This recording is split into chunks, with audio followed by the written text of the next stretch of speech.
And this morning we're going to finish this series. We've been doing this series for a few weeks now called Welcome. And we've been thinking about this for months now, thinking about this idea of being welcomed home to God. And if this is your first time here this morning, then you are so welcome. And we love welcoming people. We love opening the door. And we love making sure there's a seat just for you. So we love that you're here.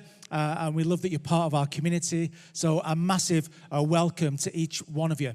And this morning we're gonna look at another passage in just a moment that helps us think about this idea of welcoming people home to God.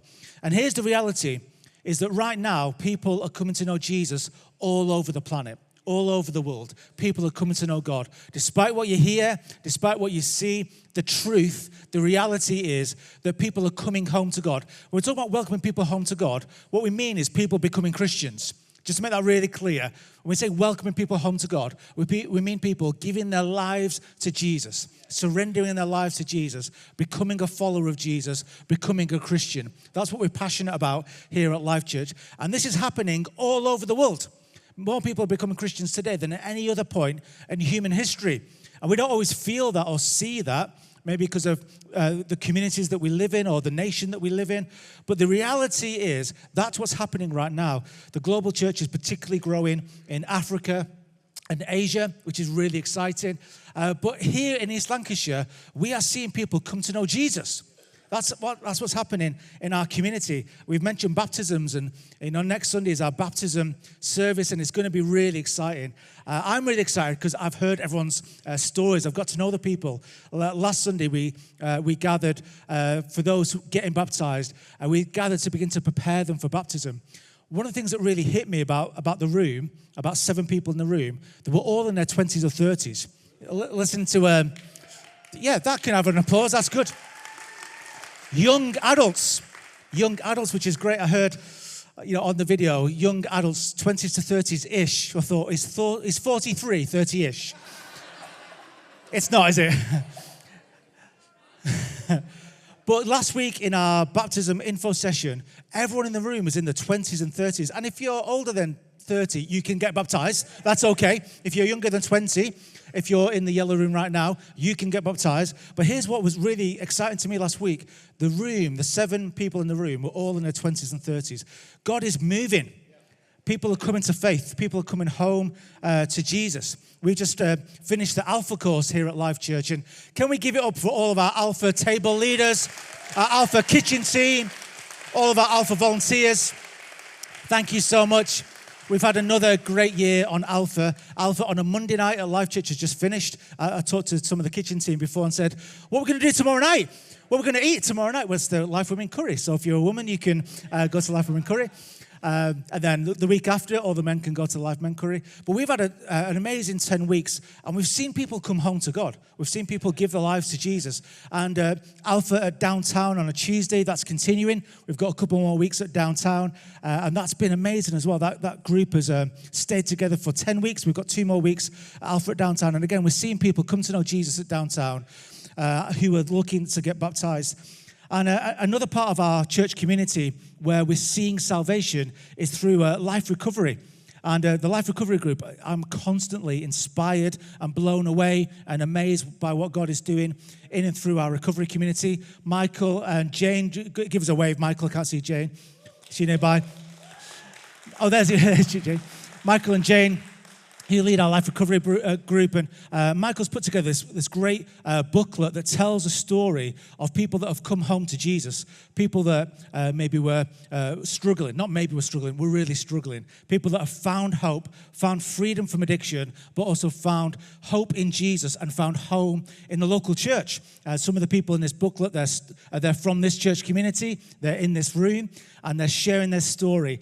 So if you're interested in getting one of these booklets, maybe you know someone who needs to go on a bit of a journey of recovery. Maybe they're experiencing brokenness. Maybe it's you in the room this morning experiencing brokenness. After the service, Michael's got a few of these, maybe 100 or so of these. So if you want one of these booklets for you or to give to someone else that might help them in their recovery journey and also might help them find hope and home, hope in Jesus and home in the local church, then we'd love to put this book in your hand for you, but also for you to give to someone else to be a blessing to them, which is awesome. You know, I read, just going back to Alpha, I read this week that over the past 30 years, 24 million people have done Alpha. Over the last 30, it's incredible, isn't it? 24 million people. Just last year, 1.3 million people did the Alpha course. Just last year. Many of those people, at the end or during the Alpha course, said yes to Jesus, got filled with the Holy Spirit, and signed up to get baptized, which is just wonderful. So we're seeing that in a small way here at Life Church. You know, next week we'll see a few people that have been on that Alpha journey. But nationally and globally, millions of people are going on that faith journey too. So here in the UK, how are people coming to faith? How are people coming to faith in the UK? And I just want to share some data. This is from the Talking Jesus report, some data that helps tell a bit of a story. Data's not everything, is it? But it's something. It paints a picture. It tells a bit of a story. So this is how people in the UK, this is from 2022, so how people in the UK that have become Christians, this is how they became a Christian. So the first one, 34% raised in a Christian home. That's my story. I was raised in a Christian home. I was a baby, 1 week old when I first went to church. And so I've been in church all of my life. And that might be your story, that you were raised in a Christian home. Maybe at some point you walked away from faith and maybe you've just come back. Maybe you're a parent or a grandparent, a foster parent, an aunt or an uncle, and you're passionate about passing on faith to the next generation. I think that's a really powerful stat, that most people that come to faith do so because they were discipled from a young age. Discipleship starts at home. Right now, our kids are in Life Kids. Our young people are in the Yellow Room, and they're being discipled. They're not being babysat. We don't do that here. They're being discipled. They're being taught about the things of God, the Bible, worship, prayer, Christian values. But discipleship starts at home. So for each one of us here, maybe that will be a bit of an encouragement. Discipleship starts at home. 24% from reading the Bible. Isn't that amazing? Amazing. Where maybe the Bible is discredited by some, it's seen as irrelevant by some, but actually many people are coming to faith just from reading the Bible. The living word, God's word, the living word is speaking to people and revealing the living God. 90% through attending church. And so here's a simple encouragement. You know, if you know someone, everyone knows someone, if you know someone that maybe doesn't come to church at this point, the likelihood is that one or two of the people that you know may be interested in community, interested in faith. And this Christmas is a great opportunity. You know, our whole nation, maybe the nation that ignores God, but our whole nation, you know, becomes obsessed, don't they? Christmas is already in the shops, and, you know, Christmas is already kind of all over the place. But we'll have our Christmas specials here. Oh, thank you, Dan. 2 opportunities on the 15th of December to invite people. And people coming to church is a great way for people to find faith. 16% a spiritual experience. And some of the people that are getting baptized, I know this is their story, that outside of a church meeting, outside of knowing another Christian, they encountered God. They encountered the Spirit of God. They encountered God's presence in some supernatural way that kind of maybe woke them up to the reality that God is alive and real. I know that's many people's story. But I wanted to focus on this last one. I think a really powerful stat. And this fits really well with what Jeff spoke about last week. 15% from a conversation with a Christian that they already knew. So lots of people who become Christians do so not because somebody shouted at them on the street, not because random people said random things to them, but because someone that they knew, someone that they trusted, someone who was already invested in their life, spoke to them, went on a journey with them, had a conversation with them, maybe invited them to do something like an Alpha course, to do a Bible study, to come to a church meeting, or invited them to simply pray together, invited them into a journey, a relationship with God. I want us to think about this idea of a tale of 2 roads. You know, when I think about people coming to faith, I think about most people's experience is a tale of one of 2 roads. And these 2 roads are both in the Bible. We're going to focus mainly on one of these 2 roads. So one road is known as the Damascus Road, and it's in Acts chapter 9. It won't be on the screen. In Acts chapter 9, we have Saul, also known as Paul, Paul's conversion to Christianity. And in Acts 9, it tells this incredible story where Paul's on his way to Damascus. And you can read the story for yourself in Acts chapter 9. He's on his way to Damascus actually to persecute the church, to persecute the Christians. And he has this dramatic experience, this life-changing experience. And it's like night to day. It's like he's a brand new person overnight. Just something transforms in him. Something changes in him. Maybe that's your story. Maybe you've got one of those dramatic stories, life-changing stories, where suddenly God stepped in and everything changed. Is that your story? Maybe that's some people's story in the room. And that's wonderful. I love those stories. They're exhilarating. They're incredible. They're inspiring. They're kind of faith-inspiring. I love those stories. But most people I know, and I was reflecting on this, I've probably met thousands of Christians over the years. Maybe you have too. All over the world, thousands of Christians. Most people I know, their story is much more like the Damascus Road. And that's the story we're going to read in just a moment. Much more people that I know, their story is more like a long walk home. Like full of ups and downs, difficulties, bumps in the road, full of conversation and doubts and disappointment, ups and downs, a long walk home. Maybe that's more similar to your story. So let's read the Emmaus Road story. Marina preached on this story earlier in the year in our live series, but we're going to look at it again. Luke chapter 24, verse 13. The Emmaus Road story. Now that same day, two of them were going to a village called Emmaus, about 7 miles from Jerusalem. Just quick bit of context before we carry on. Just back to verse 13. Quick bit of context. Now on that same day, if you read the rest of Luke chapter 24, this is Resurrection Sunday. So this is the day that Jesus rose from the dead. But these disciples, these people in the story, they don't know that. They don't know that. They know that Jesus has died. That's all they know. So that's the context. That same day is Resurrection Sunday, what we now call Easter Sunday, Resurrection Sunday. And two of them, these were two disciples who were leaving Jerusalem, where Jesus had been crucified, and they were going towards Emmaus. Verse 14, I won't interrupt again. They were talking with each other about everything that had happened. As they talked and discussed these things with each other, Jesus himself came up and walked along with them. But they were kept from recognizing him. He asked them, "What are you discussing together as you walk along?" They stood still, their faces downcast. One of them, named Cleopas, asked him, "Are you the only one visiting Jerusalem who does not know the things that have happened there in these days?" "What things?" he asked, with a little glint on his face. "About Jesus of Nazareth," they replied. "He was a prophet, powerful in word and deed before God and all the people. The chief priests and our rulers handed him over to be sentenced to death, and they crucified him. But we had hoped that he was the one who was going to redeem Israel. And what is more, it is the third day since all this took place. In addition, some of our women amazed us. They went to the tomb early this morning, but didn't find his body. They came and told us that they had seen a vision of angels who said he was alive. Then some of our companions went to the tomb and found it just as the women had said, but they did not see Jesus." He said to them, he being Jesus, he said to them, "How foolish you are, and how slow to believe all that the prophets have spoken. Did not the Messiah have to suffer these things and then enter his glory?" And beginning with Moses and all the prophets, he explained to them what was said in all the scriptures concerning himself.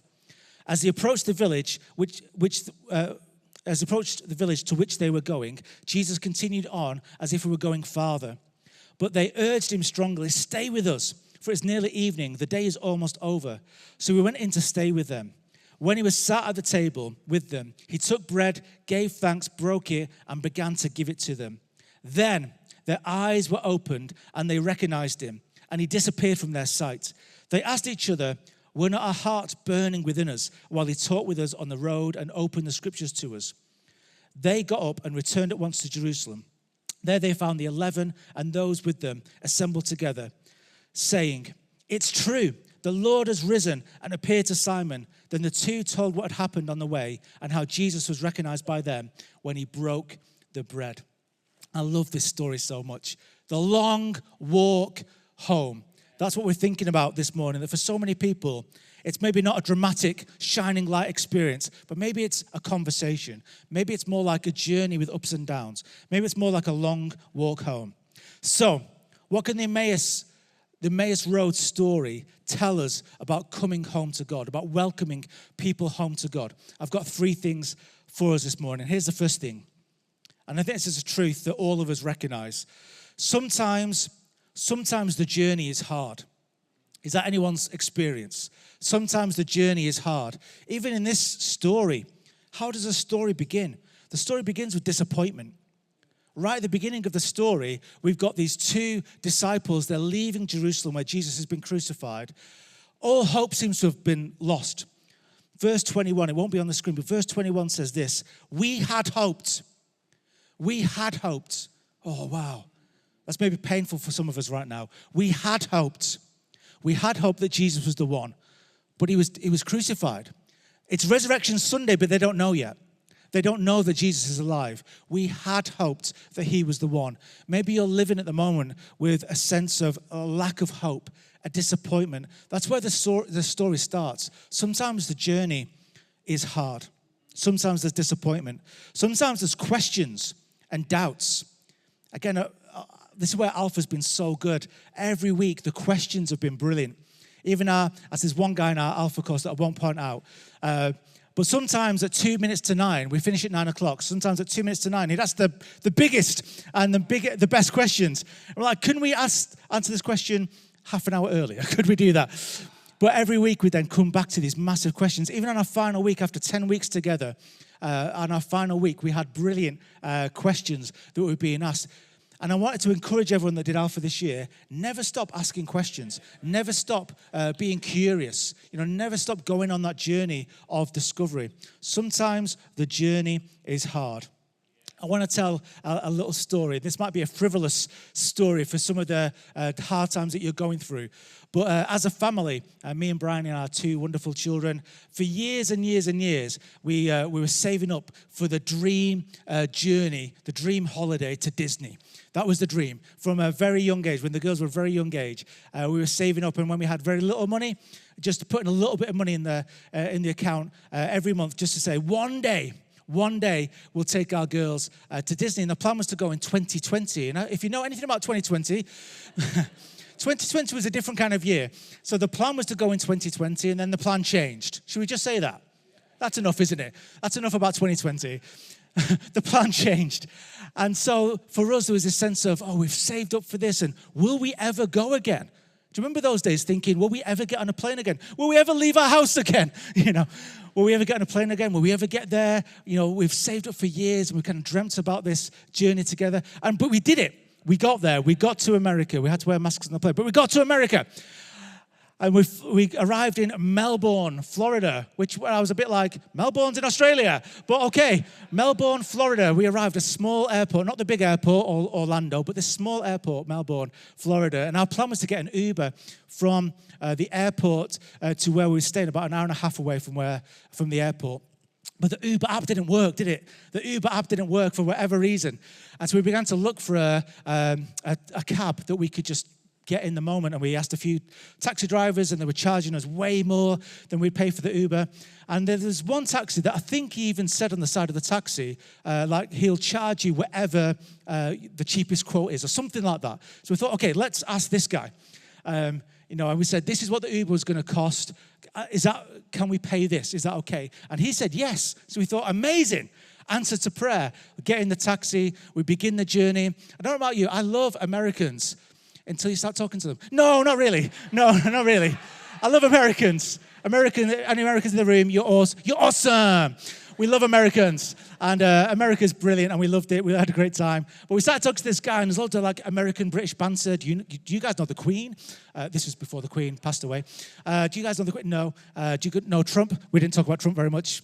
End of the Trump conversation. And a bit of banter about the UK and USA and all this kind of stuff. And the girls, we'd had a long journey. They were falling asleep in the back of the taxi, and they noticed food receptacles and Dunkin' Donuts cups and all these kind of things that made us a bit nervous of. Maybe this isn't the most professional service that we could have had, just food all over the place. And then the journey began, and we thought, finally, we're on our way. We're going now to our accommodation. And then in a few days' time, we will be in the Magic Kingdom. We'll be at Disney. And then Don, the taxi driver, like I said, just having this banter, this nice conversation, Dan began to tell us how he'd created the internet. And the girls were asleep, so I'm in the front with Don, and I could kind of see Brandy from my peripheral vision, and I was like, did you catch that? Don, the taxi driver with the Dunkin' Donuts cup and food all over the van, created the internet. Are we safe? Have we just got into a taxi with a madman? Like, maybe Don, the taxi driver from Florida, maybe to his credit, maybe he did create the internet. But then the next hour and a half was just a really interesting conversation where we were like, are we going to be okay? It's been a long journey to get here. And now we're entrusting this final bit of our journey to Don, who created the internet. And if he did create the internet, he did a great job. Sometimes the journey is hard. And I don't want to make, with that silly, frivolous story, I don't want to make what you're going through frivolous or silly at the moment. Sometimes the journey is hard. And that's what we saw with these disciples at the beginning of the story. The journey of coming home to God, sometimes the journey is hard. Verse 16, it says this, that they didn't recognize him. It says that they were kept from recognizing him. Jesus was walking alongside them, but they couldn't see what was right in front of them. Have you ever experienced that? Where there's things happening all around you, but you can't see the wood for the trees, as people say. You can't see, you can't recognize, you can't perceive what's right in front of you. I had this experience a number of years ago as a young person. I'd come to faith, I'd become a Christian. I was on fire for God, I was passionate for God. And me and my friend Simon, we were just walking out of this big youth event, 10,000 young people in a tent in a field, and we were leaving this event full of exuberance, full of passion, full of excitement.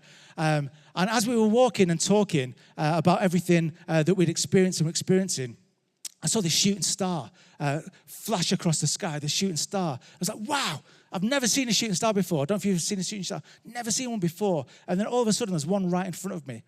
And what I noticed was, as we were watching the shooting star, other people are just kind of talking to each other. This is before we had mobile phones, young people weren't doing that, but they were just talking to each other, looking at the back of someone else's head. Then another shooting star, and it was a meteor shower. We didn't know this, but we saw this incredible cosmic experience, a display of the majesty and the wonder of God, as other people were talking about what burger they were going to eat, or other people looking at the back of someone else's head. And I thought that is so true for so much of our lives, that sometimes the miracle is right in front of us. Sometimes Jesus is standing right in front of us. These disciples, they couldn't recognize what was right in front of them. Sometimes the journey is hard, but I want to encourage you, look up and see what God is doing. Here's a second thought. The second thought is this: Jesus walks with us. Dan spoke about this really well in our prayer time. Jesus walks with us. Sometimes the journey is hard, but here's the reality of the Emmaus Road story.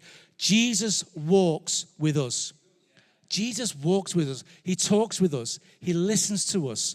Your questions don't intimidate him. And he's not upset or angry about your questions, your doubt, your fear. He actually says, bring it on. He welcomes your questions. He wants to hear your voice. Jesus walks with us. John 1:14 says this: the Word became flesh and made his dwelling amongst us. This is the heart of Christianity, that God isn't distant, that God hasn't forgotten you, that God became one of us, that God became human. We're about to celebrate that, the Christmas story. God became flesh and blood. He became a human being. He became a little baby. And he walked and talked. He sat and ate. He walked with us. And Jesus still walks with us now. We have seen his glory, the glory of the one and only Son who came from the Father, full of grace and truth. Jesus walks with us. Jesus walks with us in your pain, in your anger, maybe in your disappointment, in your fear. Jesus walks with us. Whatever you're going through right now, Jesus walks with us. And here's the last idea. Maybe the band could come and join me. Here's the last idea. Don't give up. The journey is worth it. Don't give up. The journey is worth it. Sometimes the journey is hard, but Jesus walks with us. And don't give up on this faith journey. Don't give up on this long walk home, because the journey is worth it. I love how the story finishes. Verse 27 says this. Verse 26, 27. Jesus has this is the greatest Bible study that's ever been undertaken. These two disciples, Jesus opens up the scripture to him. He doesn't have a Bible to hand. It just talks from the Old Testament as we know it now. He reveals from Moses to the prophets, as in the first 5 books of the Bible to the books of the prophets, he reveals himself. It says this is what the story tells us. This is what had to happen to the Messiah. He reveals the whole Old Testament to this. It's the greatest Bible study you could ever imagine. And as I was reading this story, I thought, wouldn't it be amazing? Wouldn't it be amazing to be these disciples walking and talking with Jesus, seeing Jesus open up Scripture? But here's the truth for each one of us. The Bible says that Jesus says, I'll send you another. It's called the Holy Spirit, and he's going to reveal all truth to you. So here's the reality. You can have a Bible study with Jesus today by his Holy Spirit.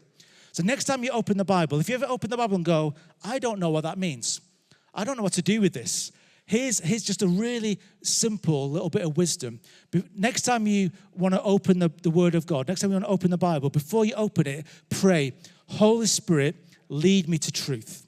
Holy Spirit, reveal Jesus. Holy Spirit, help me to see what you want to speak to me. Help me to understand what you want to say to me in this moment. And the Holy Spirit will lead you into all truth. He is revealed, verse 27. Verse 31, our eyes are opened. And in verse 32, our hearts, this is what the disciples say, weren't our hearts burning within us? Weren't our hearts burning within us? Their heart's desire to know Jesus, to know the risen Christ, their heart's desires were met in this moment. This can be your story. Jesus can be revealed to you. Your eyes can be opened. And that deep longing that you have for meaning, for purpose, for relationship with God, that can be met. That can be met. So here's my simple application for each one of us. Learn to walk with Jesus. All of us can have this. All of us can experience this. We can learn to walk with Jesus. And again, here's a simple bit of wisdom. Take your Bible today. Maybe you've got a physical Bible. Maybe you've got a digital Bible. Maybe you've got a Bible in your language. Take your Bible today. Listen to the Spirit of God. Maybe take a walk in the creation. Take a walk outside. Maybe look out the window. Take a walk with Jesus and listen. Every great journey starts with a first step. So maybe today is your first step, your first opportunity to walk with Jesus. Maybe you used to have walks with Jesus where you walk and talk and listen. Maybe you've not done that for a while. Maybe today's the day to pick that back up again. I'd love to pray for us in this moment. I'm going to pray this prayer, and maybe just in your own quietness, you could pray this prayer. You don't have to say this out loud, but just where you are, just in the quietness of your own heart, pray. King Jesus, I trust in you. I want to walk with you. I want to talk with you. I want to listen and learn from you. I want to follow you from this day forward.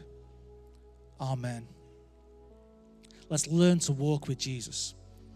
And here's my second simple application for each one of us. Let's learn to walk with others on their journey home. Maybe there's people that you're doing life with, as we say, that you're friends with, family with, colleagues with. And maybe there's people that are in your life right now that you recognize, I think God's put this person in my life for a reason. I think I'm in this person's life for a reason.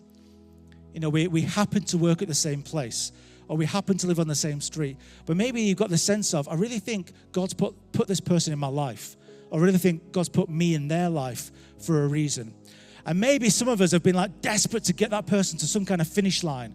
I just want them to pray this prayer, or I just want them to come to this church event, or maybe we're desperate to get people to a finish line. But maybe actually today, God's encouragement is, for some people, it's a long walk home. And that's okay. And maybe actually what we need to learn is to be patient, to be kind, to be encouraging, to listen well, to ask them good questions, to listen to their deep questions, to look up and don't miss what's happening all around us.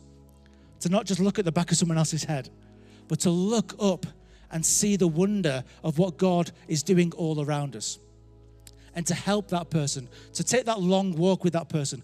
I love that Jesus, right at the beginning of this story, he could have just said, hello, it's me. He could have just said that, but he took this long walk with these two disciples. He took this long walk to reveal, to help them understand.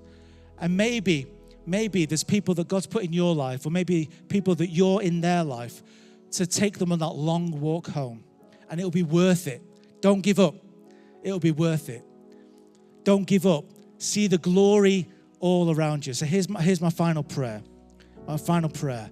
And then we're gonna worship together. And we're gonna worship with just an incredible song of worship. Here's the prayer.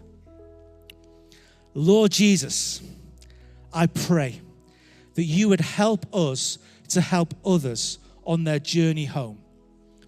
Lord Jesus, that you would help us to help others on their journey home. Lord, that through us, other people would come home to you. And it might be a Damascus Road. It might be an incredible experience, but it might be more like the Emmaus Road. It might be a journey through of ups and downs, fear and doubt, disappointment, even crisis.